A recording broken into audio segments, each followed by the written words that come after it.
Ang NBA has seen some absurd contract extensions recently, kasama ang Oklahoma City Thunder star na si Shai Gilgeous-Alexander, na pumirma sa isang record-breaking na 4-year deal na nagkakahalaga ng $272 million. Ang kanyang average na annual salary of $68.1 million ay nakatakdang magsimula sa 2027 hanggang 2028 NBA season, kaya mayroon pa rin siyang ilang taon hanggang sa matanggap niya ang kanyang napakalaking payday. Para sa paparating na season ng 2025 hanggang 2026, walang iba kundi ang superstar ng Golden State Warriors na si Steph Curry ang nangunguna sa sweldo. Ang greatest shooter of all time ay set to bring in ng 59.6 na inilalagay siya sa top of a lucrative list next season. Gayunman, ang kasunod ni Curry ay ang Denver Nuggets superstar center na si Nikola Jokic. Ang 3-time NBA MVP ay nakatakdang gumawa ng $55.3 million sa susunod na season, which is tied for the second most in the league kasama ang Philadelphia Star center na si Joel Embiid. Ito yung highest paid players in 2025 hanggang 2026. Habang sina Curry at Jokic ang magiging 2 highest paid players sa NBA sa susunod na season, neither of the superstars ay nasa top 8 average annual salary in the league kasama ang ilan sa mga insane supermax contract extensions rolling in. Ang bagong deal ni Gilgeous-Alexander ay nangunguna sa liga in average annual salary at $68.1 million kasama sina Devin Booker, Jason Tatum at Joel Embiid na higit sa $60 million.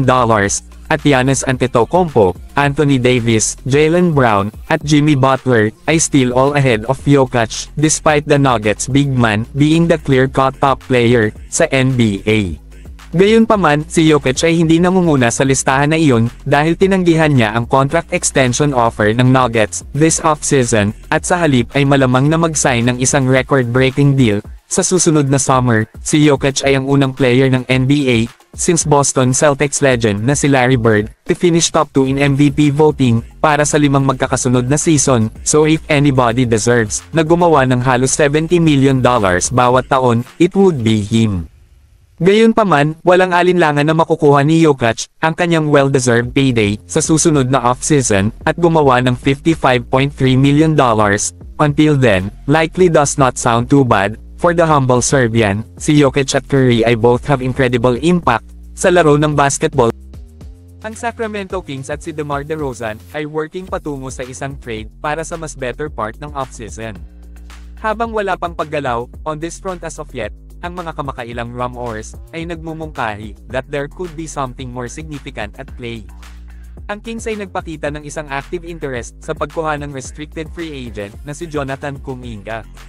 Ang pagkakaroon ng isang extended initial trade offer para sa forward, maaaring mayroong isang handshake deal sa pagitan ni DeRozan at ng Kings at play. Pinatunayan ni Styles ang kanyang pangangatuwiran sa pamamagitan ng pagturo na nakalink sa pagitan ni DeRozan at ng Miami Heat na ipinakita ang mga ito bilang isang potensyal na trade partner para sa Sacramento. Ang ideya ng Kings na getting the Kuminga deal done appears to be gaining steam, lalo na sa forward na nakikipag-ugnay sa Sacramento's front office. Should such a deal go through, ang posibilidad ni DeRozan na being moved ay maaaring tumaas. Ito ang trade package that would allow the Kings to send the 6-time All-Star to Miami.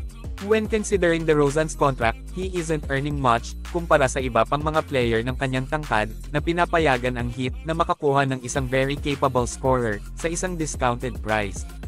Na-offload din ng Miami ang kontrata ni Terry Rozier, shedding some salary in the process. Lalo na, ang trade na ito ay maaaring maging kapaki-pakinabang para sa parehong mga koponan na kasangkot.